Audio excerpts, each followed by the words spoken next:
not everything in life happens abruptly all the time. I think we all can attest to that, right? Not everything is just like pow, boom, bang. There are certain things in life that just transpire over a course or a period of time.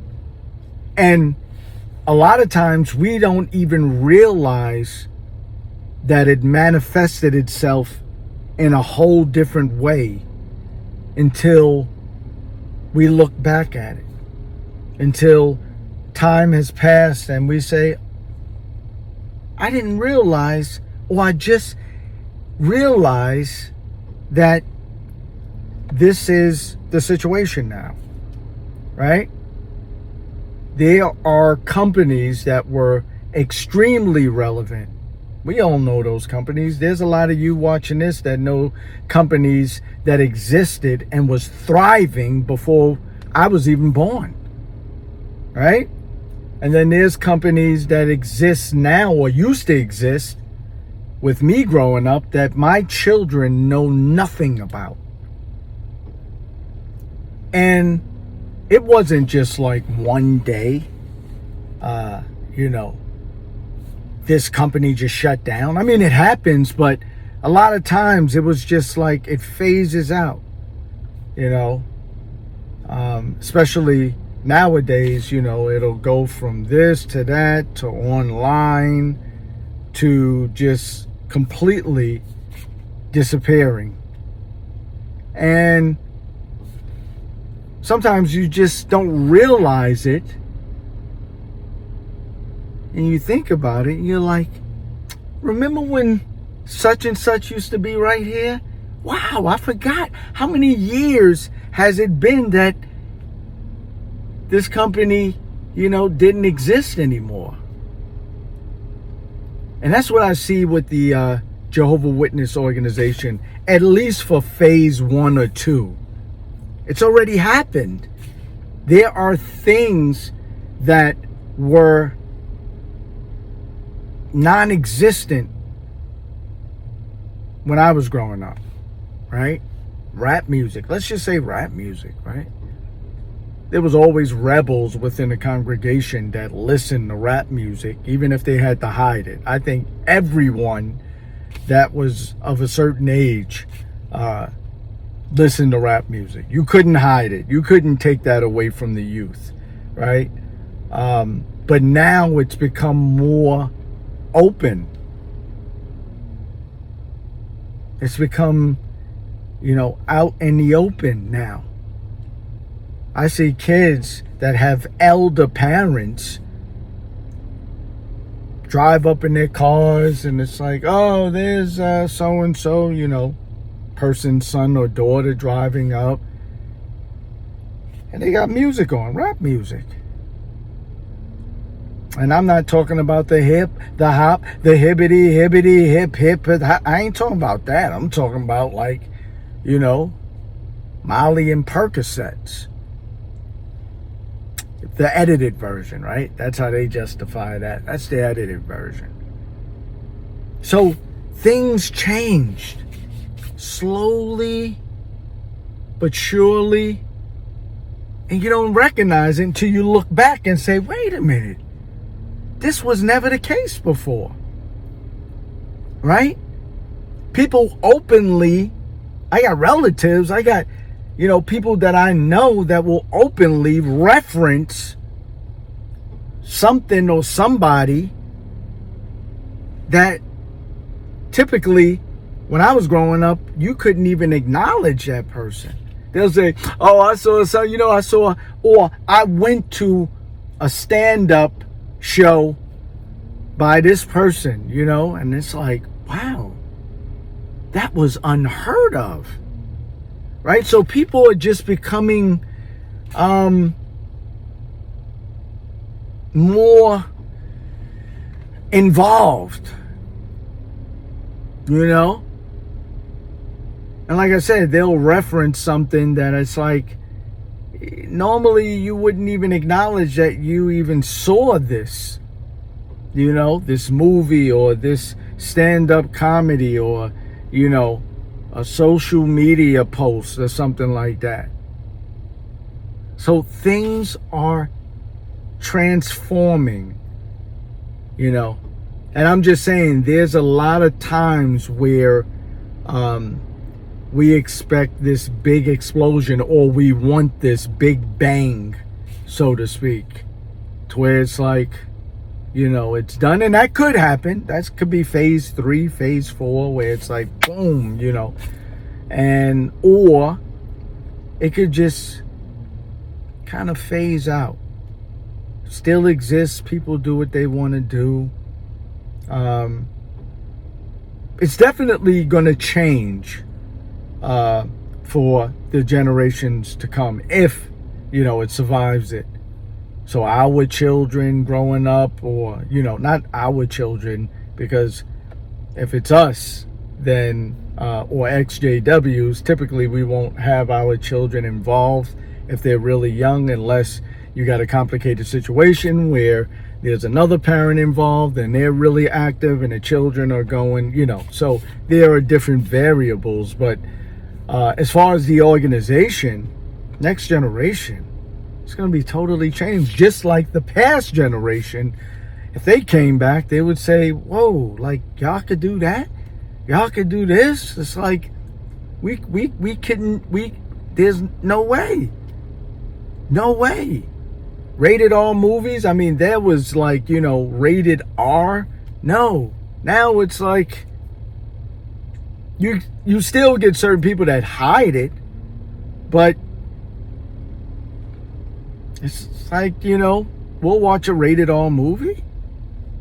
It's our conscience. That's one of those conscious things. Like, hey, or it's not rated R. This is when I know that they like to dance around certain things and try to, reason with certain things and justify certain things. That's really buffoonery.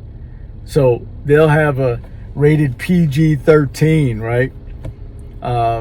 And people are jumping out of helicopters. They're, got machine guns and blowing things up. But just because it's PG-13, that's okay, right?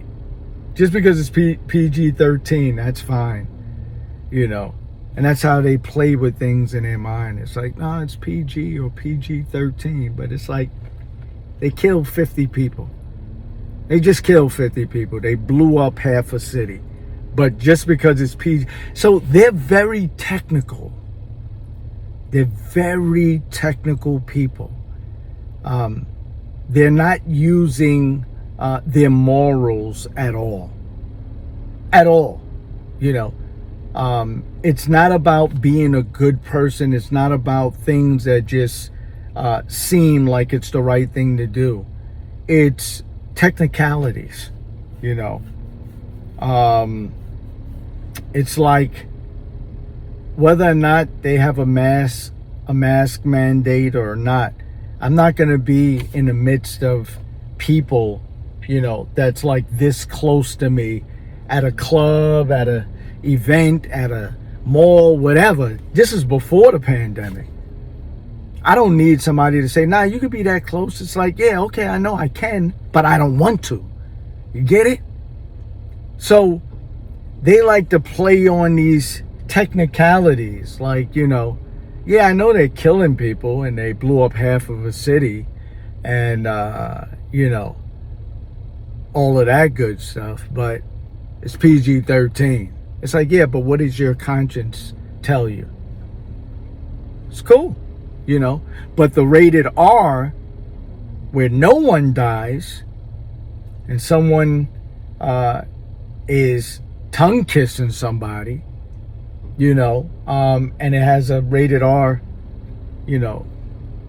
label, it's like, nah, we don't watch that. It's like, yeah, but nobody killed anybody. Yeah, but it's rated R. Yeah, but they didn't blow up half a city. Yeah, but it's rated R. So it's a lot about technicalities. And it's like going to school. It's, you know, it's like, this is what you do, this is what you don't do. Forget about if it's morally correct. Forget about if it makes sense. Forget about if it's, you know, scriptural. Forget about, you know, how I feel, how you feel. They say it's right, it's right. And it's amazing. But yeah, it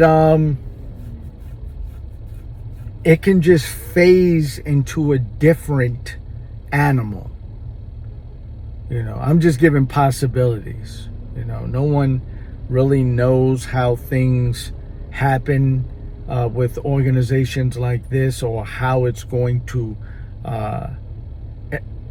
explode or implode from the inside out. Like, no one really knows, but I'm just giving possibilities that not everything is like a scandal, headlines, boom, you know, could be a multitude of things. But it also could just kind of slowly phase out into something else, to where it's like, really don't matter. You know, it's there, but it's not really there. It's surviving off of something else, making money off of something else, you know. So that could be the case, you know. In any event, you know, we shouldn't care about how this organization dissolves, as long as it does. Because the ultimate, I guess the ultimate thing that we are hoping for is the abuse, the sexual abuse, the mental abuse, the control, the separation of families and friends. We just want it to stop. We don't care how. We hope that there's some big explosion involved in it, you know, just to get back at all the pain and suffering that was caused. But, you know, we really don't care, right? We shouldn't care, you know. So I'll leave it there. It's a quick one. Thank everyone for buying the Think shirts. I appreciate it. Like, I can't wait to see pictures of people with the shirts on. I wish I had one on right now, but all you got to do is email the email in my description. You know, say you want to see some pictures of the Think shirt, or if you already saw pictures or whatever, you can just order it, and they're reasonably priced. And yeah, my objective is just to have people take pictures and send it to me, because there's something that I want to do.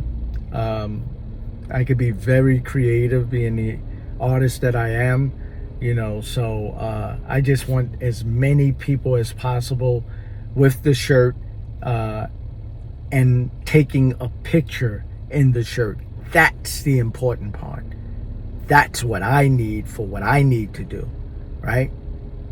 There's certain shy people that's like, okay, I'll buy it, but please don't do nothing that, you know, I don't want to see my face out there. And I respect that. You know, all you have to do when you purchase the shirt is make that known to Matt. Hey, Matt. Hey, Sean. You know, want to support, you know, and I thank you, but you know, I don't want to be famous. You know, I don't want my face out there, you know. But for those that do, yeah, something really special. So yeah, you can email the email in my description, and you can purchase the shirts that way. As always, y'all know what I ask you to do, right? Just think with an exclamation point at the end. Yeah, that's a good idea for a next shirt, right? Love.